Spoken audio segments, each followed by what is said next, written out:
So I've been a Sony a7 III user now for over 4 years. I grew into the camera and the system, used 4K video, S-Log2, honed my photography skills, worked with 100 frames per second HD footage, and then I grew out of it. I knew it was time for change, to fall back in love with a camera. So I spent the next year or so looking for what's next. Big investment deserves lots of research, right? So last year I watched many other creators and reviewers and got my hands on other cameras that I was interested in, that were full of modern features, offered good value for money, and I know I could grow further with, such as the a7S III and the Nikon Z9. I'd always ignored Panasonic Lumix cameras as I wasn't that interested in the Micro Four Thirds system, much prefer full frame sensors, and I'd been so used to autofocus that was quick and reliable, I just couldn't spend my money on a camera today that wasn't. And even when the Lumix S5 II was released, I slept on it. At first, it wasn't as interesting as the low light video capabilities and 4K 100 frames per second on the a7S III, or the 8K RAW video and superb photo capabilities of the Z9 and Z8. Until, that is, I got my hands on the Lumix S5 II. I used Lumix Loan, shout out to Lumix Loan, to borrow the S5 II as well as a few lenses for a few days, and safe to say, I was impressed. Now, I was impressed with the a7S III and the Nikon Z9, but the Lumix S5 II had features neither of them had and cost a lot less than they did, even if I bought them secondhand. And coming from an a7 III, it was a massive step up to be able to benefit from a load of new and exciting features, such as the ability to shoot 4K 50, even with a 1.5 times crop, shutter angle and dual native ISO, best in class in-body image stabilization, unlimited recording time, brilliant audio preamps and controls, and focusing on the bigger brother, the S5 IIX, it has external SSD recording and professional codecs such as All Intra and ProRes, something that I've been used to in my previous job with Blackmagic cameras. And finally, the biggest surprise of all, available on both the S5 II and the X, is OpenGate 3x2 recording. Something that wasn't really a main selling point to me, but has by far become the most frequent way I now record. Having the ability to reframe both vertical and horizontal for clients who have multiple platforms to publish on has been a massive time saver without losing resolution of the image or worrying about the perfect framing on every shot when I'm on the go. Now, yes, I was invested in Sony. I had Sony lenses, their K2M XLR adapter, batteries, the lot. And the a7S III would have made a logical upgrade path for me, being someone who shoots a lot of video for a living and having all these Sony accessories. I actually got to put the a7S III through its paces last year on a shoot in Mayfair in London, where the 4K 100 frames per second was not only a welcome addition, but actually essential for that client, and something my a7 III nor an S5 II could do.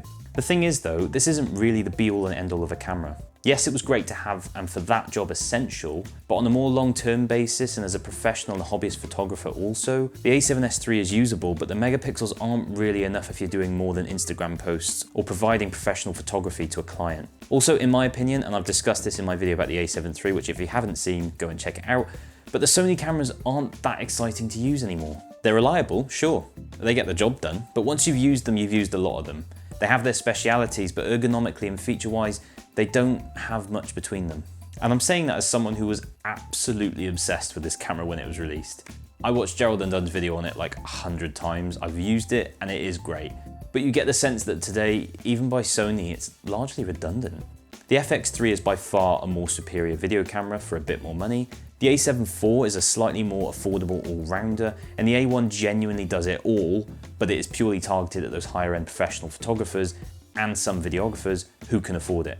An upgrade in the Sony line really doesn't feel like an upgrade unless you're willing to spend a lot of money. And I'm not even criticizing the price brackets here, I actually think they're priced quite well compared to most other manufacturers, but it's just not that interesting when you're ready to upgrade and you have to either commit to more video specs at the expense of less photo specs, get more photo specs at the expense of video specs, or spend a lot more money. And that aside, I have to be honest that for me, as much as I love the a7S III, as a professional hybrid shooter, it isn't the right choice for someone like me. I spent a long time trying to justify it, but once I used it and thought hard about what's important to me personally, if I'm going to invest heavily in a new camera for the next few years, it needs to be a few things. It needs to be future-proofed, it needs to be feature-rich, and it needs to be cost-effective. And on all of those points, Lumix had an answer. Firstly, I was really starting to see more and more creators talk about future-proofing and continued support from Sony long after the release of their cameras. Creators like Gerald and Dunn and Philip Bloom consistently talked about the lack of updates and features that their more expensive cameras weren't getting, unlike some of the newer cheaper models they were releasing, which as a consumer is a big deal. You want to feel like the brand is as invested in your model of camera as you, up until they announce a replacement, and even then, sometimes until it's discontinued. Sony have clearly struggled with this, and even in their latest firmware updates for the a7S III and A1, it's taken them years to finally provide it, and it still doesn't even have certain features found in cheaper alternatives. Now, before I talk about Lumix, let's take a look at Nikon. Nikon have been really interesting as a company that missed the mark the first time around on competitive mirrorless alternatives. But since the launch of the Nikon Z8 and Z9, they've shown they can offer full professional and future-proof hybrid features at competitive price brackets with very little compromise. And on top of that, they take firmware updates and continued support very seriously, which you can clearly see their audience loves. So I was really intrigued by their offerings. Autofocus on their newer cameras is as good as my A7 III, if not better, with the recognition modes and 3D tracking in my testing, and their lenses are superb. Honestly, the things that stopped me from swinging to them in the end was the lack of a mid-range model that had the tech and support of the newer models, and the lack of video redundancy recording. This is a big one for me, as it's extremely hard to feel comfortable shooting a 4 to 5 figure project for a client if you can't guarantee your footage has a backup when recording if something does go wrong, even if I loved shooting with it. And so, enter Lumix. Lumix had not one, but 2 new models that answered both of the Nikon problems as well as a lot of the Sony problems too. And on top of that, the company seemed focused on delivering firmware updates and community support just as much as Nikon do. They see the value that provides, and ultimately, building trust with your audience will always lead to continued sales. Secondly then, feature rich. Now, on the photography side of things, Sony's offerings are actually very similar to Lumix, albeit with slightly better autofocus, that is for sure. However, compared to the a7S III, for example, in my case, the S5 II has twice as many megapixels, meaning it's already better for me for professional photography. And then after that, it really comes down to video features. Now here, Lumix offer a lot of professional video features that the a7S III or the equivalent a7 IV don't, and some of which Sony doesn't even offer at all. Things such as waveforms, shutter angle, linear manual focusing, and on the S5 IIX, external SSD recording. On top of that, you have a plethora of codecs and bit rates to choose from, so you always have a choice to decide what you want to shoot and how. Things like the live cropping and focus transitions, allowing you to create some really great B-roll shots, all in camera without touching anything. And even the in-body image stabilization, there are a range of settings you can use to decide how much stability you want to have at the cost of cropping in on your image. But the fact that if I want to use the camera without a tripod or gimbal and get results similar to if I was, is just so convenient and practical when you're running and gunning. And it blows Sony's IBIS settings out of the water. Audio preamps and settings are also really practical if you record directly into the camera, especially if you have the DMW XLR adapter. I can even take a line signal into that if needs be, which funny enough I actually needed to do on a live production shoot not too long ago, and it was a lifesaver and a time saver in the edit, as the 2.5 hour long audio was already in my 2.5 hour long video. And lastly, let's not forget that you can record the entire width and height of the sensor in 6K open gate recording, which gives you room to crop and adjust in post easily, and even for a 4K timeline you have additional room to punch in without losing resolution. Now, I know I'm comparing a lot here to the a7S III when it's a completely different camera, but that's the point. For me, that was my logical upgrade path from an a7 III if I'd stayed with Sony, but the a7S III is more expensive than the S5 IIX. After 4 years since launch, it's just over £3,000 with a sale, and doesn't even do half the things I've listed which the Lumix does. Which brings me nicely onto my last point, cost effective. You could get an S5 IIX with all the features and future-proofing I've just talked about, a kit lens and a 50mm lens, and still have £700 left over compared to the a7S III. That's incredible value. And even if you want to compare it to the newer a7 IV with a kit lens and a 50mm, yes, you can basically match that price, but again, you're not even getting half of those professional video features. And personally, I don't see the upgrade from the a7 III to the IV as much of a jump compared to the S5 II. Since launch, Panasonic have had consistently great deals on the S5 II and the X with their lenses, at least here in the UK. Now the prices have slightly dropped since launch, more so on the S5 II, which is both a good and a bad thing to some extent, but again just shows you how far they're willing to push this price to value ratio compared to other manufacturers anyway. There's a reason why creators across the world are talking about these cameras and why a lot of people, including myself, have switched.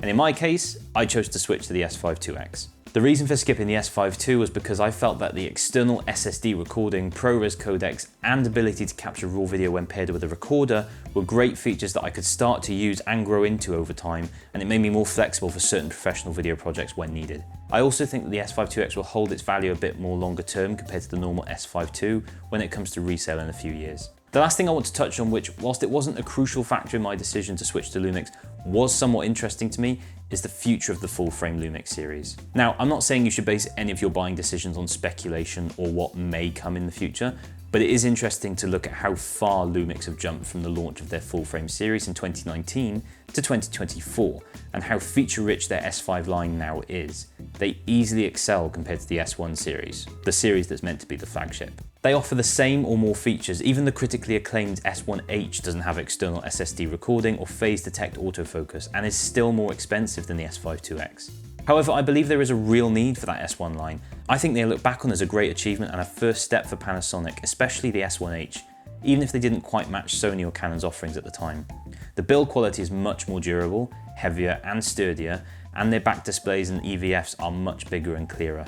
I also like their top displays for the information, as well as the placement of the dials and the on and off button. The S1H was the very best Panasonic camera that they had to offer for full frame videography, whereas the S1R was the best high resolution photography camera, and the S1 offered a bit of both, but with the same build quality. All three of these, however, are now desperate for replacement given Sony, Nikon and Canon's offerings in the higher price brackets, and given the leap in features they've made for the S5 II range, which mostly make the S1 series redundant. So I'm really interested to see how they will hopefully surpass that again with their next generation flagship S1 cameras.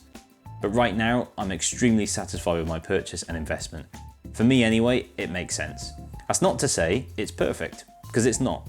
Having owned it now for over 8 months, I definitely have some negative views on it that I haven't seen talked about a lot as well. But for now, I'm still very happy with it overall. If you want to hear my long-term thoughts on it, I'm planning on making a review video on the S5 IIX very soon. So if you're interested, stay tuned for that. Otherwise, I really hope you've enjoyed this video or got something out of it. If you did, it'd be greatly appreciated if you could leave a like, comment and subscribe. But for now, I've been Jake. Thank you for watching and I'll see you next time.